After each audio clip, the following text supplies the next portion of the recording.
Halo, hai sahabat, gimana kabarnya hari ini? Semoga semuanya sehat selalu. Perdana nih di channel YouTube Suara Tebu Ireng, kita ada program baru yakni program Sapa.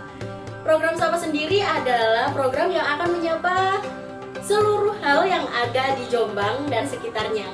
Nah, kali ini kita akan menyapa salah satu pondok pesantren yang ada di Jombang, tepatnya di Desa Jatirjo, Kecamatan Diwe. Ingin tahu keseruan kita hari ini? Ikuti terus saya dalam program Sapa Pesantren.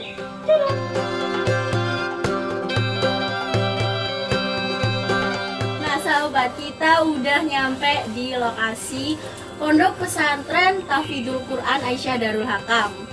Pondok ini pernah dipilih Rumah Produksi Tebu Ireng sebagai salah satu lokasi untuk syuting web series Ujian Hidup tahun 2021.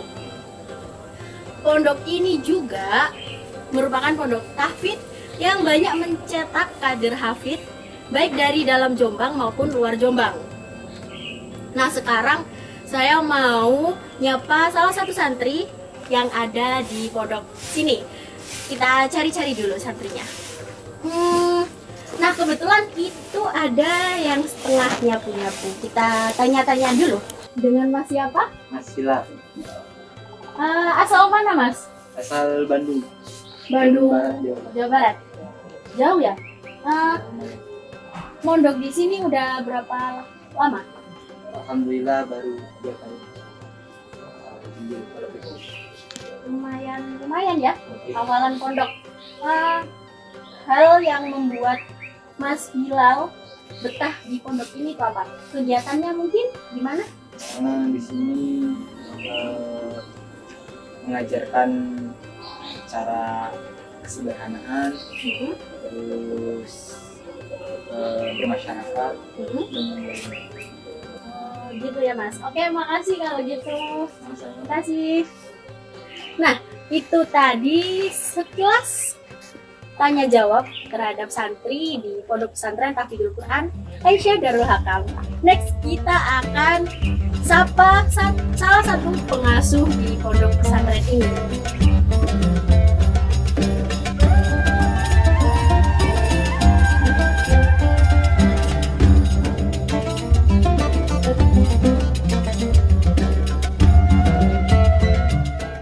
Oke, kali ini sudah bersama saya Bapak Ahmad Saiful atau yang kerap disapa dengan Ustadz Saiful. Ini perdana di channel YouTube Tebu Ireng sampai malam karena kesibukan beliau sangat padat. Sekarang kita mau menyapa beliau terlebih dahulu setelah tadi kita sudah menyapa salah satu santrinya. Assalamualaikum Bapak. Ya, waalaikumsalam warahmatullahi wabarakatuh. Gimana kabarnya hari ini? Alhamdulillah sehat-sehat. Pangestune nggih. Nggih. Saya langsung tanya-tanya, Pak. Ya, monggo. Pondok ini sudah berdiri dari tahun berapa, Pak? Kalau dilihat dari awal itu, yang pertama dari saya pribadi itu sebenarnya tidak ada keinginan ingin membangun sebuah lembaga ataupun yayasan. Karena dulu itu ada satu anak dari Jombang itu ingin setoran. Awalnya itu setoran sebelum adanya pondok ini. Ya. Setoran Al-Quran. Setelah setoran sudah dapat 10 juz, orang tuanya itu datang menitipkan pasrah bongkotan ke saya, tolong saya nitip anak tidur di sini karena sudah merasa nyaman dan hafalannya sudah banyak. Waktu itu keterbatasan sarana prasarana atau tempatnya belum ada. Okay. Akhirnya saya waktu itu belum bisa menjawab orang tuanya tersebut. Akhirnya saya sowan ke Kiai Haji Abdul Hakam Holik. Kebetulan beliau juga penasehat saya atau guru saya atau kiai saya. Beliau pesannya cuma satu. Jangan sampai menolak ketika ada seseorang atau anak ingin mengaji kepada sampean. Yeah. Akhirnya saya langsung ikroman wa ta'diman kepada beliau dan saya langsung ambil. Sudah sampai di sini, kamarnya ikut dengan saya. Jadi kamarnya itu masih di dalam rumah. Kamarnya itu di dalam rumah. Tapi anaknya itu masih tidurnya di musola. Jadi masuk ke rumah saya itu ketika sore mau maghrib mandi. Itu awalnya. Kemudian setelah berjalannya waktu, alhamdulillah ada seorang donatur waktu itu. Disuruh bangun satu ruangan atau satu kamar yang ada di depan itu. Itu bangunan pertama perintis itu. Saya sowan dulu langsung ke Gus Hakam. Ada orang seperti ini mau menyodagarkan atau mau ikut andil pembangunan. Tidak apa-apa. Jalani saja. Akhirnya alhamdulillah pas tanggal 30 Agustus 2019 itu resmi diresmikan, dan yang meresmikan juga adalah Kiai Haji Abdul Hakam Holik. Nah, itu awal dari berdirinya pondok ini. Jadi memang dari dulu ketika saya di MK, alumni MK atau mondok di MK itu tidak ada dari dalam. Itu keinginan punya lembaga atau punya yayasan atau punya pondok itu tidak ada. Dan itu sejarahnya dari situ. Berawal dari saya ikroman wa ta'diman dengan beliau, yaitu berupa jangan sampai menolak ketika ada satu anak atau siapapun yang ingin mengaji. Karena apa? Beliau alasannya satu. Seseorang ingin mengaji kesampaian adalah bentuk dari hidayah. Enggak sembarangan orang itu langsung kesampaian ingin meminta ngaji. Ya, itulah sejarah berdirinya Pondok Pesantren Darul Hakam.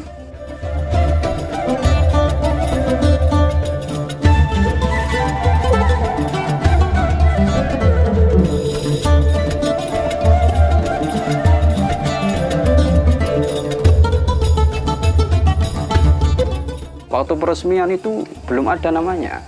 Setelah diresmikan beliau, baru 2 hari setelah itu saya sowan lagi ke beliau. Setelah sowan, ternyata saya minta izin.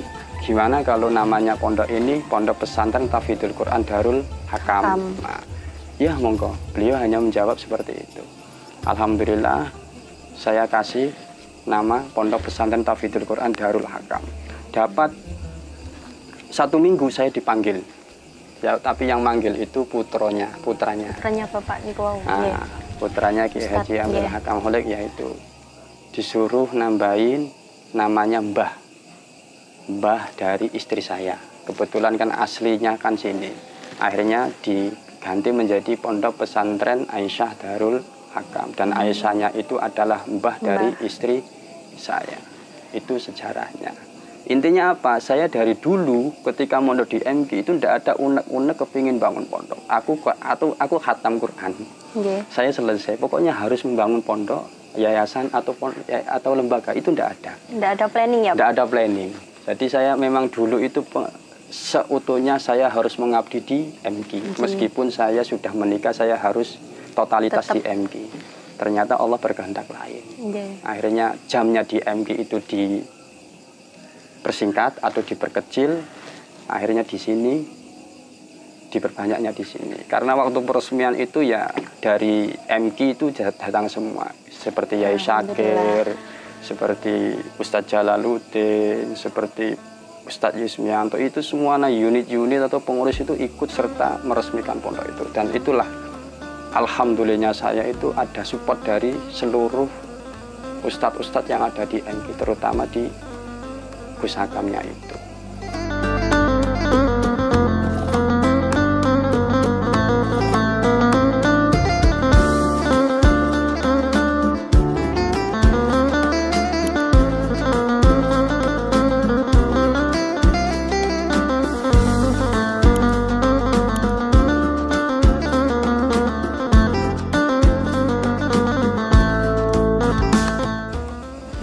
Iya, Pak.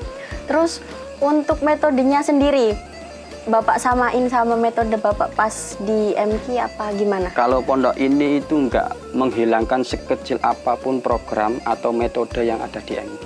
Baik liburan atau metode atau program-program yang ada di sini itu persis kayak seperti di MK. Karena saya tumbuh di MK, maka saya harus mengembangkan apa yang dapat di MK. Seperti fasoha pada maghrib, terus seperti setoran, itu sepertinya sama seperti di MK. Dan liburnya juga ini kiblatnya ke MG. MG libur, sini juga ikut libur. Untuk setoran sendiri langsung ke Bapak atau ke siapa? Selama ini masih di saya semua.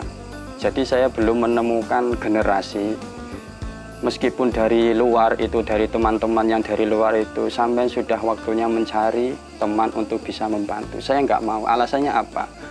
Saya nggak mau produk dari luar itu mengabdi di sini. Karena apa? Menurut saya semangatnya itu berbeda. Contoh simpel itu saya MG dengan yang lembaga yang lain. Itu saya himmahnya, semangatnya itu lebih di MG daripada di yang lain. Karena saya tumbuhnya di MG, makanya saya harus memproduk atau bahasanya itu, iya, memproduk dari santrinya di sini sendiri. Makanya ini alhamdulillah sudah ada 1, 2, 3 atau 6 anak yang sudah khatam. Baru 1 anak yang saya angkat untuk membantu saya, yaitu nunggu setoran. Iya, alhamdulillah. Jadi saya nggak maunya mengambil dari luar itu seperti itu. Saya harus, pokoknya yang mendampingi saya di sini itu harus produknya saya sendiri atau hasil dari khatamnya di sini sendiri. Alhamdulillah seperti itu. Kalau toh kedepannya itu banyak sekali, terus santri juga nambah, otomatis yang sudah khatam-khatam saya naikkan. Tolong bantu saya untuk bisa mendampingi setoran anak-anak.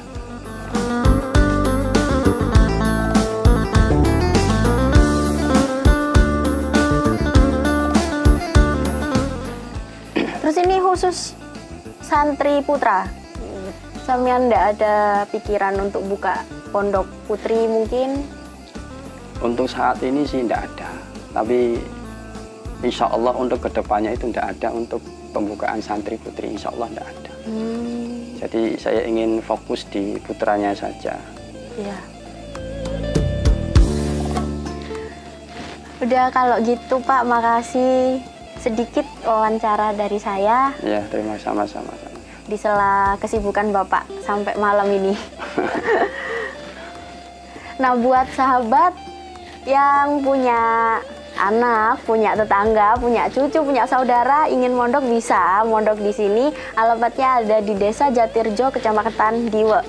Nama pondoknya Pondok Tahfidzul Quran Aisyah Darul Hakam.